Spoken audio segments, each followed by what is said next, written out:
Welcome to middle education. कैसे हैं मेरे प्यारे स्टूडेंट्स। मैं उम्मीद करता हूं आप बहुत ही अच्छे और खुश नज़र आ रहे होंगे। देखो भैया, SEAS का एग्ज़ाम है। तो SEAS का फुल फॉर्म क्या होता है? तो स्टेट एजुकेशन अचीवमेंट सर्वे। ये परीक्षा क्यों ली जाती है? यदि आपको नहीं पता तो मैं बता देता हूं। सिंपल सा इसका उद्देश्य है कि मध्य प्रदेश को एजुकेशन के मामले में पता करना है कि यहाँ पर कितने प्रतिशत लोग एजुकेटेड हैं, पढ़ने में कितने होशियार हैं। बस सिंपल सा इसलिए एग्जाम कंडक्ट करा जाता है।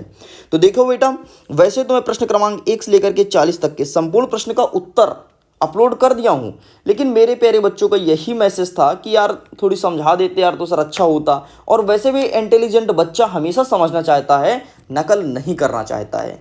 तो कुछ बच्चों को ऐसा है कि सब समझा समझा के बढ़िया बता दो ताकि हमें मज़ा आ जाए। तो फाइनली एकदम मज़ा वाला वीडियो लेकर के आ चुका हूँ। बस वीडियो में एंड तक बने रहना, बहुत मजा आएगा यार और बहुत कुछ सीखने को मिलेगा। देखो, ये तो सामाजिक विज्ञान विषय का पेपर है। ठीक, आगे बढ़ते हैं। तो यहाँ से देख सकते हैं, यहाँ से हमारा पहला प्रश्न स्टार्ट होता है। ध्यान से सुनना, एक एक चीज को, एक एक चीज यहाँ पर क्लियर करूंगा। जितने भी क्वेश्चंस में लिखे एक एक पॉइंट को डिस्कस करूंगा। देखो, पहला नंबर कह रहा है कि निम्नलिखित में से कौन सा पश्चिम एशियाई देशों के समूह को पेट्रोलियम के प्रमुख उत्पादक देश में से है? सबसे पहले देखो, पश्चिम एशियाई देश कौन सा है, पश्चिम किधर होता है। तो आगे बढ़ते तो ये रहा आपका एक वर्ल्ड का मैप, विश्व मैप। ठीक है, विश्व मैप में हमने इस प्रकार से लाइन खींचा बेटा। ठीक, ऊपर हमेशा कहलाता है उत्तर, नीचे कहलाता है दक्षिण, इधर कहलाता है पूर्व और इधर कहलाता है पश्चिम। ठीक, तो सबसे पहले क्या पूछा है? पश्चिम एशियाई देश, मतलब हमारा कंफर्म हो गया पश्चिम कहलाएगा इधर का क्षेत्र। ठीक है, इतना क्लियर। अब थोड़ी हम इसे इरेज करते हैं, बात को समझना ध्यान से मैं क्यों ऐसा कर रहा हूं। अब मैं तुमको एशिया दिखाना चाहता हूं। आखिरकार एशिया कहां है, एशिया क्या चीज़ होता है। देखना, बहुत सारे बच्चों को हो सकता है ये वीडियो पसंद ना आए, लेकिन बहुत सारे बच्चों का दिल खुश होगा क्योंकि एक एक चीज़ बताने वाला हूं। ऐसा तुम्हारे स्कूल में भी ना बताते होंगे। देखो, एशिया कौन सा है। तो एशिया की मैं बात करूँ तो बेटा देखो, जिसको जिसको मैं रंग रहा हूँ, ठीक, सॉरी एक सेकंड, ये मैं यूरोप में चला गया। एशिया की बात कर रहा है तो ये रहा आपका, ये और आपका ये देखो, जो ग्रीन से बना दिया ये पूरा एशिया है। अब पश्चिम एशिया बोला है तो मैंने यहाँ पे लाइन खींचा ये। ठीक, तो ये हो गया आपका उत्तर, ये हो गया दक्षिण, ये हो गया पूर्व और ये हो गया पश्चिम। तो हमें पश्चिम एशिया मतलब इधर के देशों को बताना है कि कहाँ कहाँ तेल पाया जाता है। तेल मतलब पेट्रोलियम, जिससे गाड़ी वाहन चलती है। चलो क्लियर। ऑप्शन देखो, ईरान, इराक, भारत। भारत पश्चिम एशिया में नहीं है तो ये तो होगा नहीं।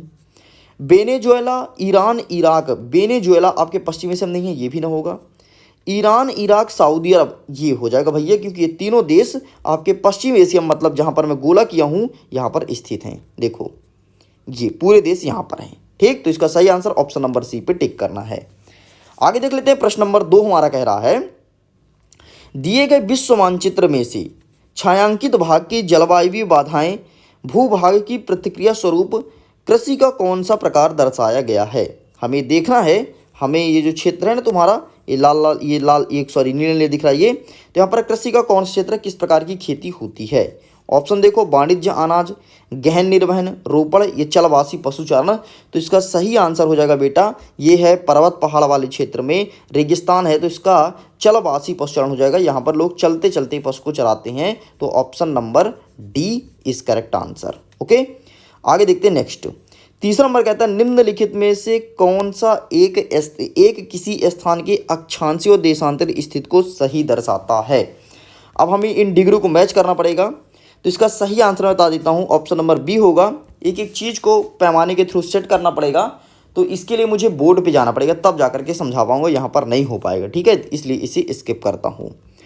आगे देखते हैं। चौथा नंबर कहता है, यदि आप मुंबई के डिब्रूगढ़, ठीक, मुंबई में एक स्थान है डिब्रूगढ़, सॉरी, यदि आप भारत के डिब्रूगढ़, डिब्रूगढ़ है असम में, मुंबई हाई, मुंबई में हाई नाम का एक स्थान है, ठीक, मुंबई है जहाँ पे पेट्रोल पाया जाता है, पेट्रोलियम, अंकलेश्वर क्षेत्र की यात्रा करते हैं। अंकलेश्वर में भी पेट्रोलियम होता है और डिब्रूगढ़ में भी पेट्रोलियम होता है। ठीक, ये तीनों चीज़ ध्यान रखना। पेट्रोलियम मतलब वही पेट्रोल है जो तुम गाड़ी में डालते हो, डीजल, पेट्रोल, मिट्टी तेल, ये सब।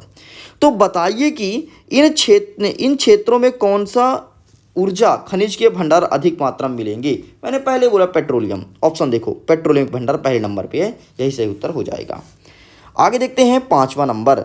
एक विद्यार्थी को ग्लोब या मानचित्र पर कितने डिग्री का अंतराल लेने पर उत्तरी गोलार्ध को 6 बराबर दूरी के अक्षांश वृत्त में बना सकेंगे।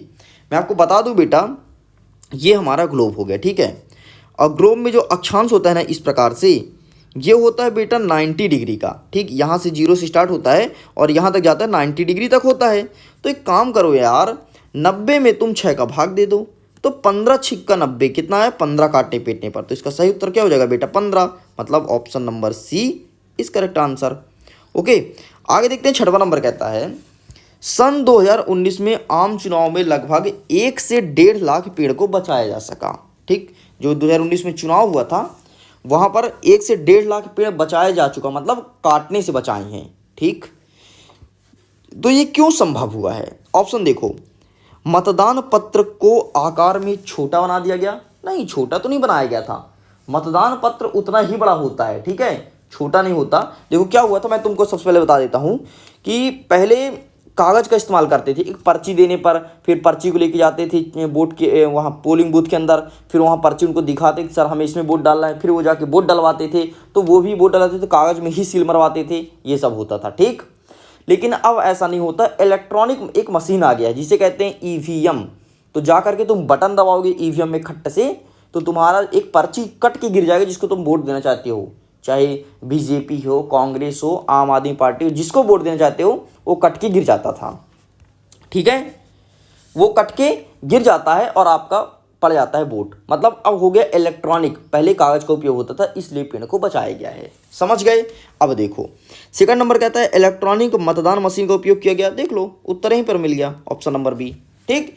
इस प्रकार से पढ़ो यार, ताकि ऐसे पढ़ो कि तबाही मचा दें, ठीक। नकल करके चुट्टाई करके सब पढ़ लेते हैं, पास सब हो जाते हैं, लेकिन हमें बनना है इंटेलिजेंट, क्योंकि हम पढ़ रहे हैं मिडिल एजुकेशन से। आगे देखते हैं 7वां नंबर कहता है हमेशा मानव संसाधन को शिक्षा और तकनीकी कुशलता देनी चाहिए।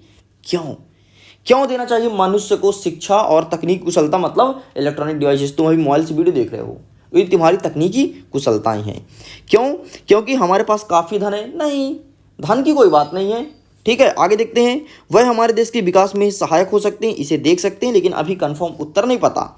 आगे देखते हैं पढ़े लिखे लोग चुस्त दुरुस्त दिखाई देते हैं, ऐसा कुछ नहीं है। क्या जो नहीं पढ़े होते वो चुस्त और दुरुस्त नहीं होते? ऐसा हो नहीं सकता। अन्य राष्ट्रों के भी लोग शिक्षित हैं, ये भी नहीं है। तो इसका सही आंसर ऑप्शन नंबर बी ही हो जाएगा, ये इसका सही उत्तर है। आगे देखते हैं 8वां नंबर। 8वां नंबर कहता है फ्रांसीसी क्रांति के दौरान रोबेस्पियरी की सरकार ने संबंधी कानून जारी किया। क्यों किया था? मजदूर और कीमतों की सीमा संबंधी, बैस्टल किले के विनाश संबंधी, पड़ोसी देशों में प्रवास संबंधी, संपत्ति का अधिकार संबंधी। इसका सही आंसर ऑप्शन नंबर डी पे टिक करना है। चलिए बेटा आगे बढ़ते हैं 9वां नंबर। 1857 के स्वतंत्रता संग्राम के पीछे अनेक कारण उत्तरदायी थे। 1857 का स्वतंत्रता संग्राम मतलब अंग्रेजों को जब हम भगाना चाहते थे 1857 में, तो उसके पीछे कई सारे कारण थे। तो फिर सुन लो कारण क्या क्या था। सबसे पहला कारण ये था बेटा, अंग्रेज जो थे हमारे देश में बनने वाले जो उद्योग में वस्तुएं थी, जैसे छोटे मोटे लघु और कुटीर उद्योग में बनते हैं, जैसे टोपरी, डलिया और कुछ ऐसी चीज़ें जो हमारे देश में बनती है और हमारे देश के लोग उपयोग करते थे, उसको बैन करा दिए यार। वो बोले यार तुम क्या बनाओगे, हम बना के लाते हैं अपने ब्रिटेन से और तुमको तुम्हारे देश के सस्ते दाम में बेचेंगे। जैसे चाइना करता है, हर चीज़ सस्ता देता है, चाइनीज़ फ़ोन कितने सस्ते होते हैं, ठीक वैसे ही करता था। तो हमारे देश भाई सस्ता मिलेगा तो कौन ना खरीदेगा, कौन ना खरीदेगा, सस्ता ना मिलेगा तो हमारे देश के धीरे धीरे लघु और कुटीर उद्योग टूट गए। तो एक ये कारण था। क्यों टूट गए? तो वहाँ के लोगों को भाई रोजगार छिन गया यार। अब क्या करें भाई, जो डलिया टोपरी बनाता था उसका डलिया टोपरी का धंधा बंद हो गया, तो क्या करे, वो कैसे कमाए खाए, कैसे जिए। तो इसलिए एक पहला कारण। दूसरा कारण, अंग्रेज ने क्या किया था कि मंगल पांडे नामक एक व्यक्ति था, तो बैरकपुर में वो ब्राह्मण आदमी था यार, मंगल पांडे साहब थे। तो ब्राह्मण आदमी को बोले कि तुम गाय के बने चमड़े में से एक कारतूस को मुंह से खींचो। अब पंडित आदमी यार, और गाय हिंदू धर्म की बड़ी बड़ी पवित्र माताएं हैं, हम लोग बहुत पूजते हैं गाय को, हम नतमस्तक होते हैं। और सच में मैं आई एम काउ लवर, मुझे गाय बहुत पसंद है, ठीक। तो पता नहीं मंगल पांडे भी ऐसे कुछ रहे होंगे। तो मंगल पांडे का दिमाग खराब हुआ यार, एक तो तू साले हिंदुस्तान में आके और मेरे धर्म की गौ माता का मांस हमारे मुंह पे लगाने की बात कर रहा है। मंगल पांडे को दिमाग खराब। मंगल पांडे ने बोला देख भाई मैं नहीं करने वाला ये सब, और तू कराना मत, नहीं तो वरना ठीक नहीं होगा। अब अंग्रेज अधिकारी था, बोला अच्छा कैसे ठीक नहीं होगा, लाओ कोड़े लाओ, पकड़ो इसे, मारते हैं। मंगल पांडे देख भाई, औकात में रह के बात करियो, हम हैं पंडित आदमी और हिंदू धर्म की पवित्र माँ है गाय।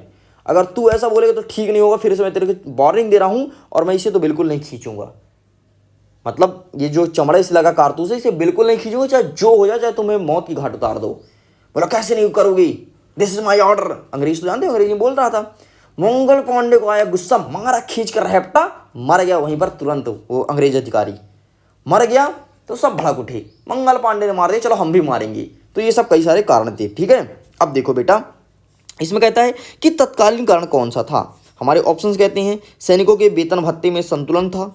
हाँ, इसमें भी गड़बड़ था। पता है सैनिकों में क्या करते थे, जो वहाँ के उनके अंग्रेज वाले सैनिक थे उनको ज़्यादा पैसे देते थे, और जो हमारे भारत देश के थे उससे कम पैसे देते थे। इस प्रकार से काम कराते थे। सेकंड नंबर, सती प्रथा और विधवा पुनर्विवाह अधिनियम नहीं, ये दो कारण में से नहीं थे।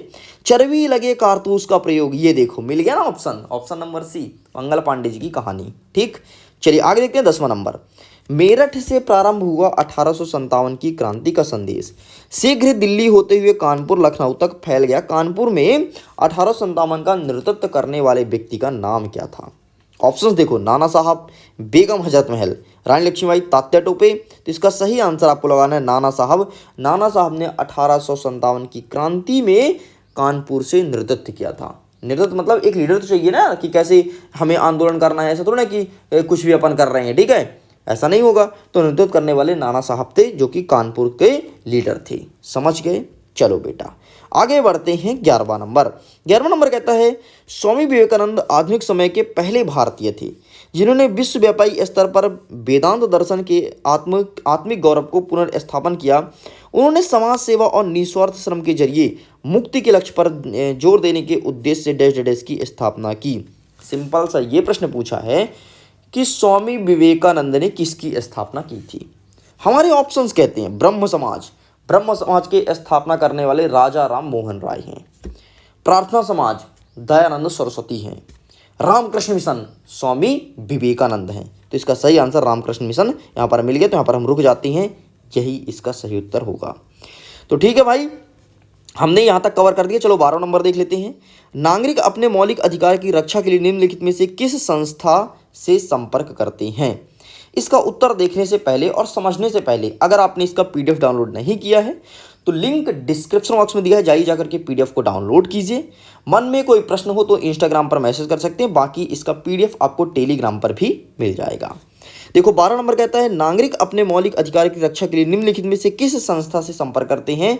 तो इसका सही आंसर हो जाएगा आपका न्यायपालिका। अगर व्यक्ति के मौलिक अधिकार का हनन होता है तो आर्टिकल 32 की तहत हो जाता है हाई कोर्ट, और आर्टिकल 226 के तहत हो जाता है सुप्रीम कोर्ट। और यहाँ पर चैलेंज करता है कि हमारे मौलिक अधिकार का हनन हुआ है, हमको हमारा अधिकार वापस दिलाया जाए। और एकमात्र ऐसा अधिकार है मौलिक अधिकार जो सभी व्यक्ति के लिए एकदम बराबर है, ऐसा कोई ऊंच नीच का भेदभाव नहीं है। तो इस प्रकार प्रश्न नंबर 12 तक कंप्लीट होता है। मैं उम्मीद करता हूँ वीडियो पसंद आया होगा। पसंद आया है तो कमेंट सेक्शन में लिखें। इसका नेक्स्ट पार्ट चाहिए तो भी बताएं, जल्द ही नेक्स्ट पार्ट आगे के क्वेश्चंस भी अपलोड कर दिए जाएंगे। ओके स्टूडेंट्स, सो मैं वीडियो एंड करता हूँ। आपके एग्जाम के लिए ऑल द बेस्ट। पढ़ते रहिए, खुश रहिए, मुस्कुराते रहिए। Okay, bye bye.